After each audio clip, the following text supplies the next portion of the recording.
Hello everyone and welcome back. I hope you're doing well. It's great to see you again. Today we're talking about Top Gun Maverick. Before we jump in, I do want to remind you guys that if we reach 1,000 subscribers, I will talk about every single movie on this shelf. It's gonna kill me, but I'll do it for you. If you can get us there. Now, Top Gun Maverick is directed by Joseph Krasinski and stars Tom Cruise, Miles Teller, Jennifer Connelly, and so many more. As soon as this movie started with Kenny Loggins' Danger Zone, I was in.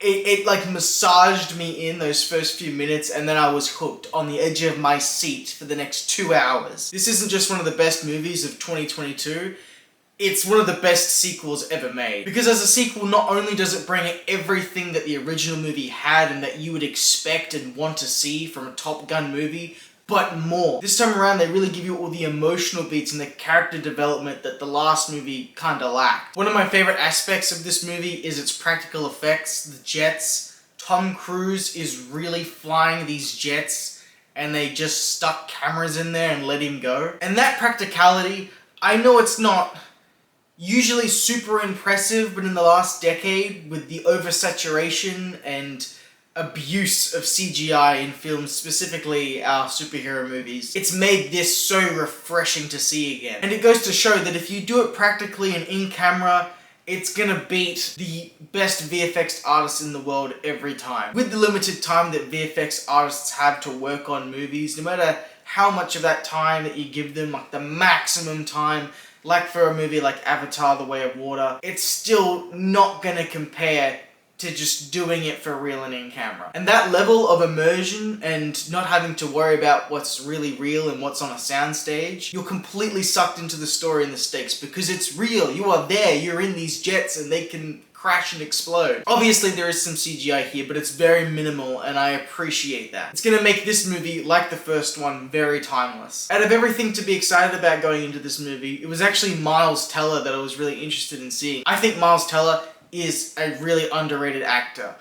There are groups that appreciate him like me, but I think this guy should be on the world stage because the roles and the characters he plays, he gives them so many levels in terms of development. It's unreal. I love Miles Teller. The first place I seen him was in Whiplash and he blew me away. And most of the time when I watch movies, I'm able to see the actor underneath the character and how they were doing it and what they were trying to do. And I even get it a little bit with Tom Cruise here. I'm seeing hints of it's just Tom Cruise. This feels like a documentary on him rather than he's playing a character. But Miles Teller as Rooster completely disappears in this role. I thought he was absolutely fantastic, and obviously Tom Cruise kills it as Maverick. I actually think Jon Hamm was a standout as well in this. The one character that didn't work for me was Jennifer Connelly's character of Penny. I love Jennifer Connelly, especially in Career Opportunities. I don't know if you've seen that movie, little back in time trip for you. That's a fun throwback movie I'd like to talk about one day. I don't see anybody ever talking about Career Opportunities. She's a great actress and she is good here, but the character doesn't add anything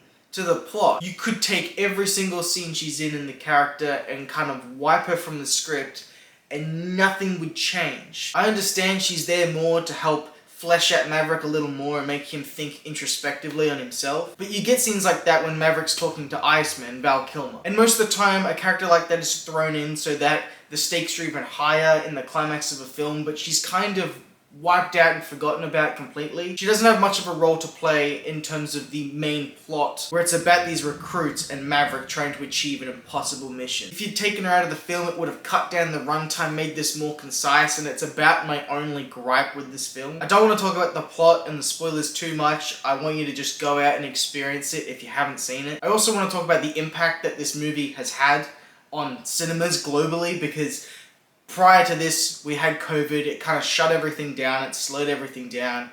Movies were making a bit of a comeback in the last year or so, and the only thing that was really bringing in those box office numbers were the Marvel movies because people knew what they were and wanted to keep up with the hype train, which I was on for a long time, but I haven't been with it ever since Endgame. And outside of that, there hasn't been a movie that has just brought people back to cinemas, and this has made $1.5 billion. This has really reignited Hollywood with the idea that original movies can make money too. Hopefully it's going to help change the landscape a bit. I know it definitely paved the way for Avatar, which came out only a month or so ago. This movie is like the few drops of originality for the film critics that have just had nothing but regurgitated sequels for years. And for me, it was just such a refreshing experience to watch. So if you haven't seen Top Gun Maverick, I implore you, go out and watch it. I don't want to say much more, I'll keep this brief. So for me, Top Gun Maverick is going to get a 9 out of 10. A very high 9 out of 10. If it wasn't for Jennifer Connelly and a couple other little things, but they're more story and spoiler related that I don't want to get into right now. If it wasn't for those things, I'd very much consider this movie a 10. But I have to look at it a decade from now, watching it over and over and over.